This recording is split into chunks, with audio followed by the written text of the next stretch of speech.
झारखंड की 2 राज्यसभा सीटों के लिए सियासी बिसात बिछ चुकी है। 18 जून को होने वाले इस चुनाव को लेकर झारखंड मुक्ति मोर्चा, कांग्रेस और भारतीय जनता पार्टी ने अपनी पूरी ताकत झोंक दी है। आपको बता दें कि ये दोनों सीटें पूर्व मुख्यमंत्री शिबू सोरेन के निधन और दीपक प्रकाश का कार्यकाल पूरा होने के बाद खाली हुई हैं। संख्या बल के हिसाब से पलड़ा इंडिया गठबंधन का भारी दिख रहा है, लेकिन पेंच अभी फंसा हुआ है। आइए सबसे पहले समझते हैं जीत का गणित। झारखंड में कुल 81 विधायक हैं और एक राज्यसभा सीट पर जीत दर्ज करने के लिए कम से कम 28 वोटों की जरूरत है। इस लिहाज से 34 विधायकों वाली जेएमएम की एक सीट पूरी तरह से सुरक्षित है।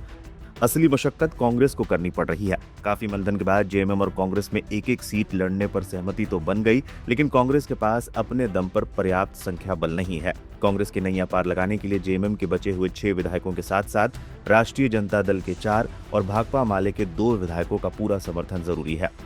अगर ये सभी एकजुट रहते हैं तभी कांग्रेस ये सीट जीत पाएगी।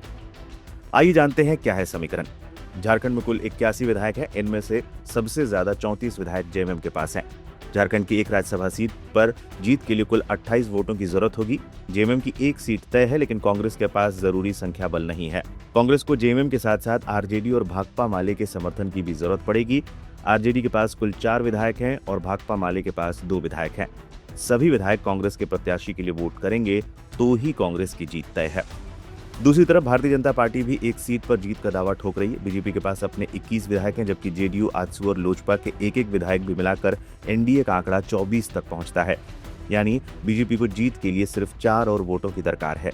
बीजेपी की नजरें विपक्ष के खेमे में सेंधमारी और क्रॉस वोटिंग पर टिकी है। अगर कांग्रेस अपने सहयोगियों को एकजुट रखने में नाकाम रही तो पासा पलट भी सकता है। इस बीच बीजेपी ने उम्मीदवारों के चयन के लिए दिल्ली में मंथन तेज कर दिया है। केंद्रीय नेतृत्व ने प्रदेश अध्यक्ष आदित्य साहू से संगठन से जुड़े 3 नए चेहरों के नाम मांगे हैं। साफ है 18 जून की इस जंग में मुकाबला बेहद दिलचस्प होने वाला है। देखिए, कांग्रेस मौका परस्त गठबंधन करने के लिए जानी जाती है। इन्होंने कहा था कि इंडी गठबंधन जो है वो राष्ट्रीय स्तर पे है।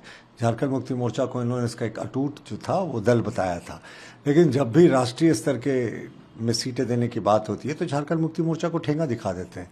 पश्चिम बंगाल में एक भी सीट नहीं दी जहां झारखंड मुक्ति मोर्चा का कुछ क्षेत्रों में प्रभाव था। बिहार में सीटें नहीं दी। उसके बाद इन्होंने असम तक में भी सीटें नहीं दी झारखंड मुक्ति मोर्चा को। वो अपनी कन्वीनियंस की राजनीति करते हैं। झारखंड में 4 मंत्री पद जरूर ले लिया। और झारखंड मुक्ति मोर्चा तो पहले भी कह चुकी है कि कांग्रेस एक विषैला सांप है, हम इससे बच बच के रहते हैं क्योंकि ये कभी भी ढस सकती है। तो इतना अविश्वास और गठबंधन में, और मुख्यमंत्री जी ने अभी भी क्लियर नहीं किया है कि कौन सा जो कांग्रेस का उम्मीदवार है उसको क्या जेएमएम हरी झंडी देगा। इंतजार कीजिए, अभी पिक्चर बाकी है। और जहां तक ये लोग कहते हैं हमेशा कि ईडी और सीबीआई को आना चाहिए, झारखंड मुक्ति मोर्चा के महासचिव ने पत्र लिखकर कहा था कि ईडी सीबीआई को आकर राज्यसभा चुनाव की जांच करनी चाहिए। और कांग्रेस कहती है कि साहब ईडी सीबीआई से दबाव डलवा रही है बीजेपी, तो ये पहले खुद तय कर ले। भाई हम तो स्वागत करते हैं ईडी सीबीआई आए और राज्यसभा चुनाव की जांच करे, और राज्यसभा चुनाव की जांच क्यों करे। मुख्यमंत्री जी और उनके सहयोगी के क्रियाकलापों की भी, जितने क्रियाकलाप हैं उनकी भी जांच हो जाए। तो इनमें जितना तार आपस में फंसा हुआ है, मुझे नहीं लगता इनके बीच कुछ बात बनने वाली है। और अगर बनेगी भी ना, कांग्रेस अगर अपना उम्मीदवार देगी तो झारखंड मुक्ति मोर्चा उसका समर्थन पूरे तरीके से करे, ये उचित नहीं लगता। लेकिन जो महागठबंधन है उल्टा बीजेपी पे आरोप लगा रही है कि उनके पास पर्याप्त संख्या बल नहीं है, फिर भी वो उम्मीदवार खड़े कर रही है, जबकि हमारे पास दोनों सीटों के लिए पर्याप्त संख्या बल है।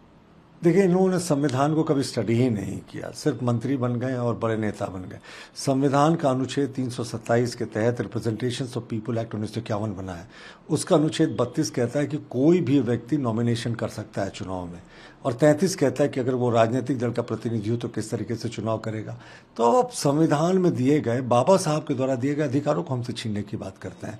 हार जीत अपनी जगह है, और हम जब भी लड़ते हैं बेहतर परिणाम के लिए लड़ते हैं। तो अभी रुकिए, झारखंड में हमारे 24 विधायक हैं हमारे गठबंधन के, 3-4 विधायकों की और ज़रूरत है। और बहुत बार जो होता है अच्छे मैनेजमेंट के कारण, क्योंकि यहाँ विप जारी नहीं होता है, यहाँ सब लोग स्वतंत्र अपने वोटर्स से संपर्क करने के लिए, तो बेहतर परिणाम की उम्मीद कर रहे हैं। और क्या पता यहाँ भी हम जीत जाएं।